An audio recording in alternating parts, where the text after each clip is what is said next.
Leitura do livro O Céu e o Inferno, de Allan Kardec. O céu e o inferno, ou a justiça divina, segundo o Espiritismo.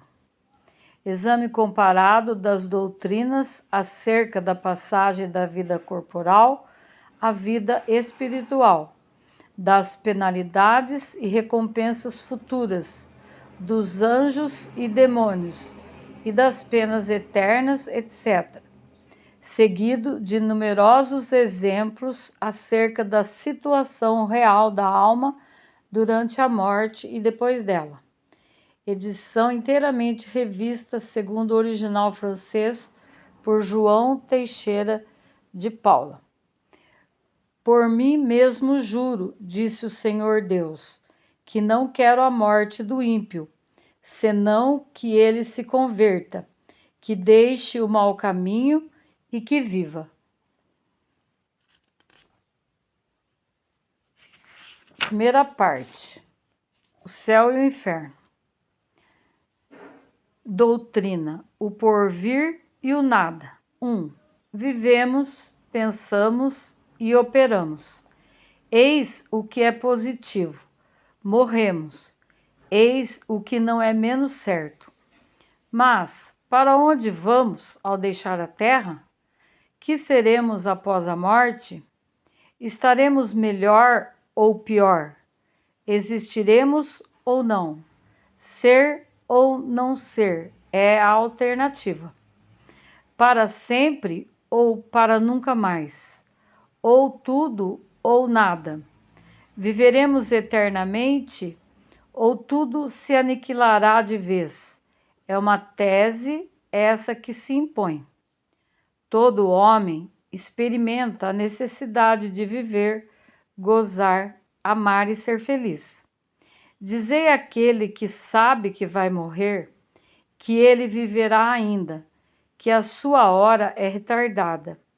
Dizei-lhe, sobretudo, que será mais feliz do que porventura o tenha sido, e o seu coração se encherá de júbilo. Mas de que serviriam essas aspirações de felicidade se um sopro pudesse dissipá-las?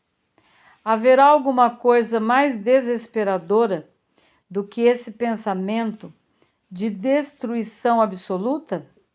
Afeições caras, inteligência, progresso, saber laboriosamente adquiridos, tudo despedaçado, tudo perdido. Que necessidade haveria em nos tornarmos melhores, em nos esforçarmos para sofrer as más paixões, em nos afadigarmos para nos ilustrarmos, em nos devotarmos à causa do progresso, uma vez que amanhã, segundo o nosso pensamento predominante, nada disso valesse nada? Se assim fosse, a sorte do homem seria 100 vezes pior que a do bruto, porque este vive inteiramente do presente, na satisfação dos apetites materiais, sem aspiração para o futuro. Uma secreta intuição, porém, nos diz que isso não é possível. 2. Pela crença em o nada, o homem forçosamente concentra os seus pensamentos na vida presente. Logicamente, não se explicaria a preocupação com o futuro que não se espera. A preocupação exclusiva com o presente conduz o homem, antes de mais nada, a pensar em si próprio. É, pois, o mais poderoso estímulo ao egoísmo, e o incrédulo é consequente quando chega à seguinte conclusão: gozemos enquanto aqui estamos. Gozemos o mais possível, uma vez que conosco tudo se acaba.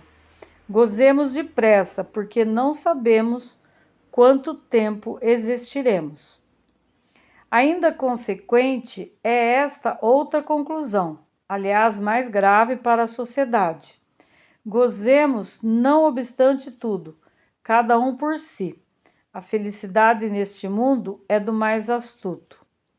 Se o respeito humano é freio para determinadas pessoas, que freio haverá para aquelas que nada temem? Acreditam essas que as leis humanas não atingem senão os ineptos e assim empregam todo o seu engenho no melhor meio de se esquivarem à ação delas. Se há doutrina insensata e antissocial, é seguramente o niilismo, que rompe os verdadeiros laços de solidariedade e fraternidade, em que se fundam as relações sociais. 3. Suponhamos que, por uma circunstância qualquer, um povo adquire a certeza de que em 8 dias, no mês ou no ano, será aniquilado. Quase nenhum só indivíduo lhe sobreviverá, como de sua existência não sobreviverá nenhum pela causa do seu progresso, da sua instrução. Entregar-se-á ao trabalho para viver? Respeitará os direitos, os bens, a vida do semelhante? Submeter-se-á a qualquer lei ou autoridade, por mais legítima que seja, mesmo a paterna? Haverá para ele, nessa emergência, qualquer dever? Seguramente não. Pois bem, o que não se dá coletivamente, a doutrina do niilismo realiza todos os dias isoladamente. Se as consequências não são desastrosas, tanto quanto poderiam ser, é em primeiro lugar, porque na maioria dos incrédulos há mais de fanfarronice do que de verdadeira incredulidade, mais de dúvida do que convicção. Possuindo ele mais medo do nada do que pretendem aparentar, o qualificativo de espíritos fortes lisonjeia-lhes o amor próprio. Em segundo lugar, porque os incrédulos absolutos se contam por ínfima minoria e sente a seu pesar os ascendentes da opinião contrária, mantidos por uma força material. Se um dia a incredulidade da maioria fosse absoluta, a sociedade entraria em dissolução, e é a isso que leva à propagação da doutrina do niilismo. Fossem, porém, quais fossem as suas consequências, uma vez que se impusesse como verdadeira, seria preciso aceitá-la, e nem sistemas contrários, nem a ideia dos males resultantes poderiam obstar-lhe a existência. Forçoso é dizer que, a despeito dos melhores esforços da religião, o ceticismo, a dúvida, a indiferença ganham terreno dia a dia. Mas, se a religião se mostra impotente contra a incredulidade, é porque lhe falta qualquer coisa para combatê-la. Se, por outro lado, a religião se condenasse à imobilidade, estaria em dado tempo dissolvida. O que falta a ela nesse século de positivismo, em que se procura compreender antes de crer, é a sanção de suas doutrinas por fatos positivos, assim como a concordância dessas doutrinas com os dados positivos da ciência.